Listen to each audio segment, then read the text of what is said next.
മത്തായിയുടെ സുവിശേഷം 5-ാം അധ്യായം. സുവിശേഷ ഭാഗ്യങ്ങൾ. ജനക്കൂട്ടത്തെ കണ്ടപ്പോൾ യേശു മലയിലേക്ക് കയറി. അവൻ ഇരുന്നപ്പോൾ ശിഷ്യന്മാർ അടുത്തെത്തി. അവൻ അവരെ പഠിപ്പിക്കുവാൻ തുടങ്ങി. ആത്മാവിൽ ദരിദ്രരായവർ ഭാഗ്യവാന്മാർ, സ്വർഗരാജ്യം അവരുടേതാണ്.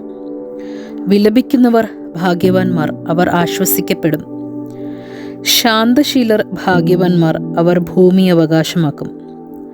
നീതിക്ക് വേണ്ടി വിശക്കുകയും ദാഹിക്കുകയും ചെയ്യുന്നവർ ഭാഗ്യവാന്മാർ, അവർക്ക് സംതൃപ്തി ലഭിക്കും.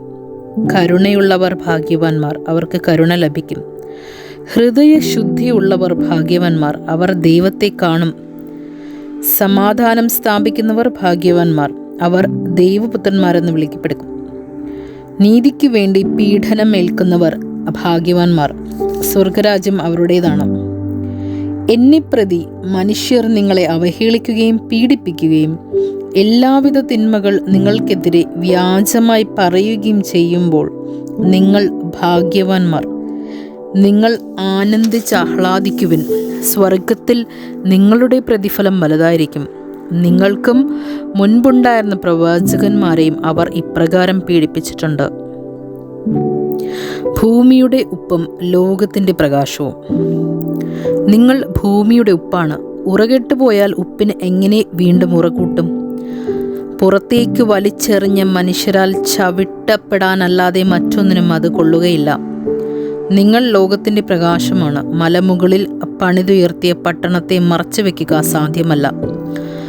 വിളക്ക് കൊളുത്തി ആരും പറയുടെ കീഴിൽ വയ്ക്കാറില്ല, പീഠത്തിന്മേലാണ് വയ്ക്കുക. അപ്പോൾ അത് ഭവനത്തിലുള്ള എല്ലാവർക്കും പ്രകാശം നൽകുന്നു. അപ്രകാരം മനുഷ്യർ നിങ്ങളുടെ സൽപ്രവർത്തികൾ കണ്ട് സ്വർഗസ്ഥനായ നിങ്ങളുടെ പിതാവിനെ മഹത്വപ്പെടുത്തേണ്ടതിന് നിങ്ങളുടെ വെളിച്ചം അവരുടെ മുൻപിൽ പ്രകാശിക്കട്ടെ. നിയമത്തിൻ്റെ പൂർത്തീകരണം. നിയമത്തെയോ പ്രവാചകന്മാരെയോ അസാധുവാക്കാനാണ് ഞാൻ വന്നതെന്ന് നിങ്ങൾ വിചാരിക്കരുത്. അസാധുവാക്കാനല്ല, പൂർത്തിയാക്കാനാണ് ഞാൻ വന്നത്. ആകാശവും ഭൂമിയും കടന്നു പോകുന്നതുവരെ സമസ്തവും നിറവേറുവോളം നിയമത്തിൽ നിന്ന് വള്ളിയോ പുള്ളിയോ മാറുകയില്ലെന്ന് സത്യമായി ഞാൻ നിങ്ങളോട് പറയുന്നു. ഈ പ്രമാണങ്ങളിൽ ഏറ്റവും നിസ്സാരമായി ഒന്ന് ലംഘിക്കുകയോ ലംഘിക്കാൻ മറ്റുള്ളവരെ പഠിപ്പിക്കുകയോ ചെയ്യുന്നവൻ സ്വർഗരാജ്യത്തിൽ ചെറിയവനെന്ന് വിളിക്കപ്പെടും. എന്തെന്നാൽ അത് അനുസരിക്കുകയും പഠിക്കുകയും ചെയ്യുന്നവൻ സ്വർഗരാജ്യത്തിൽ വലിയവനെന്ന് വിളിക്കപ്പെടും. നിങ്ങളുടെ നീതി നിയമജ്ഞരുടെയും ഫരീസിയരുടെയും നീതിയെ അതിശയിക്കുന്നില്ലെങ്കിൽ നിങ്ങൾ സ്വർഗരാജ്യത്തിൽ പ്രവേശിക്കുകയില്ലെന്ന് ഞാൻ നിങ്ങളോട് പറയുന്നു. സഹോദരനുമായി രമ്യപ്പെടുക. കൊല്ലരുത്. കൊല്ലുന്നവൻ ന്യായവിധിക്ക് അർഹനാകും എന്ന് പൂർവികരോട് പറയപ്പെട്ടതായി നിങ്ങൾ കേട്ടിട്ടുണ്ടല്ലോ. എന്നാൽ ഞാൻ നിങ്ങളോട് പറയുന്നു, സഹോദരനോട് കോപിക്കുന്നവൻ ന്യായവിധിക്ക് അർഹനാകും. സഹോദരനെ ഭോഷ എന്ന് വിളിക്കുന്നവൻ ന്യായാധിപ സംഘത്തിൻ്റെ മുൻപിൽ നിൽക്കേണ്ടി വരും. വിഡ്ഢി എന്ന് വിളിക്കുന്നവനാകട്ടെ നരകാഗ്നിക്ക് ഇരയായിത്തീരും. നീ ബലിപീഠത്തിൽ കാഴ്ച അർപ്പിക്കുമ്പോൾ നിന്റെ സഹോദരന് നിന്നോട് എന്തെങ്കിലും വിരോധമുണ്ടെന്ന് അവിടെ വെച്ച് ഓർത്താൽ കാഴ്ച വസ്തു അവിടെ ബലിപീഠത്തിന് മുൻപിൽ വെച്ചിട്ട് പോയി സഹോദരന് രമ്യപ്പെടുക, പിന്നെ വന്ന് കാഴ്ച അർപ്പിക്കുക. നീ പ്രതിയോഗിയുടെ വഴിക്ക് വെച്ച് തന്നെ വേഗം രമ്യപ്പെട്ടു കൊള്ളുക. അല്ലെങ്കിൽ പ്രതിയോഗി നിന്നെ ന്യായാധിപൻ സേവകനും ഏൽപ്പിച്ചു കൊടുക്കും. അങ്ങനെ നീ കാരാഗൃഹത്തിൽ അടയ്ക്കപ്പെടും. അവസാനത്തെ ചില്ലിക്കാശും കൊടുത്തു വീട്ടുവോളം നീ അവിടെ നിന്ന് പുറത്തു വരികയില്ലെന്ന് സത്യമായി ഞാൻ നിങ്ങളോട് പറയുന്നു. വ്യഭിചാരം ചെയ്യരുത്. വ്യഭിചാരം ചെയ്യരുത് എന്ന് കൽപ്പിച്ചിട്ടുള്ളത് നിങ്ങൾ കേട്ടിട്ടുണ്ടല്ലോ. എന്നാൽ ഞാൻ നിങ്ങളോട് പറയുന്നു, ആസക്തിയോടെ സ്ത്രീയെ നോക്കുന്നവൻ ഹൃദയത്തിൽ അവളുമായി വ്യഭിചാരം ചെയ്തു കഴിഞ്ഞു. വലതു കണ്ണ് നിനക്ക് പാപഹേതുവാണെങ്കിൽ അത് ചുഴിന്നെടുത്ത് എറിഞ്ഞുകളയുകയും ശരീരമാകെ നരകത്തിലേക്ക് എറിയപ്പെടുന്നതിനേക്കാൾ നല്ലത് അവയവങ്ങളിലൊന്ന് നഷ്ടപ്പെടുകയാണ്. വലതുകരം നിനക്ക് പാപഹേതുവാണെങ്കിൽ അത് വെട്ടി ദൂരെ എറിയുക. ശരീരമാകെ നരകത്തിൽ പതിക്കുന്നതിനേക്കാൾ നല്ലത് അവയവങ്ങളിലൊന്ന് നഷ്ടപ്പെടുന്നതാണ്. വിവാഹമോചനം. ഭാര്യയെ ഉപേക്ഷിക്കുന്നവൻ അവൾക്ക് ഉപേക്ഷാപത്രം കൊടുക്കണം എന്ന് കൽപ്പിച്ചിട്ടുണ്ടല്ലോ. എന്നാൽ ഞാൻ നിങ്ങളോട് പറയുന്നു, പരസംഗം നിമിത്തമല്ലാതെ ഭാര്യയെ ഉപേക്ഷിക്കുന്നവൻ അവളെ വ്യഭിചാരിണിയാക്കുന്നു. ഉപേക്ഷിക്കപ്പെട്ടവളെ പരിഗ്രഹിക്കുന്നവനും വ്യഭിചാരം ചെയ്യുന്നു. ആണയിടരുത്. വ്യാജമായി ആണയിടരുത്. കർത്താവിനോട് ചെയ്ത ശബ്ദം നിറവേറ്റണം എന്ന് പൂർവികരോട് കൽപ്പിച്ചിട്ടുള്ളതായി നിങ്ങൾ കേട്ടിട്ടുണ്ടല്ലോ. എന്നാൽ ഞാൻ നിങ്ങളോട് പറയുന്നു, ഇടയരുത്.